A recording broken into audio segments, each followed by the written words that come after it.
Per 5 anni ho creduto che il nome dell'ospedale in grazia a Palermo significasse grazia. Quindi rendevo grazie a potenze divine o pagane che avevano permeato per forse questo luogo.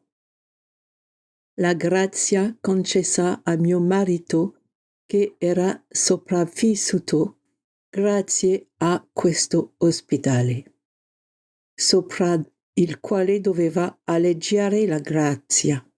Forse le grazie che uscivano dalla vicina cattedrale di Monreale, o forse i limoni in fiore della Conca d'Oro, vegliando con elegante grazia sul destino della nostra coppia. Più tardi ho saputo che questo ospedale era un vecchio sanatorio per curare le tubercolosi.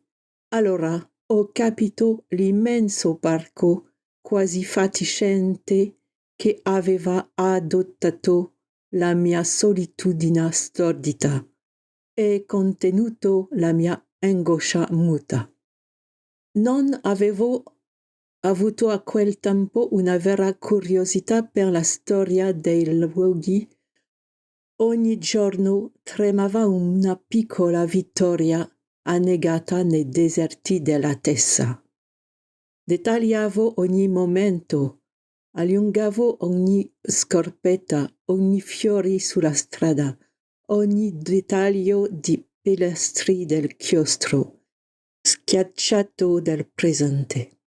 Mentre aspetto l'ambulanza per il ritorno, si vede attraccare un traghetto e la sua immagine anche sullo schermo televisivo che mostra una folla di giovani a bordo, con cartelli contro la mafia.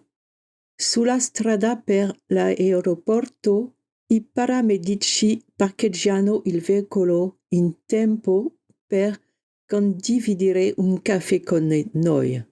È qui che il giudice Falcone era stato assassinato. È l'anniversario della sua morte. 600 kg di esplosivo. 23 maggio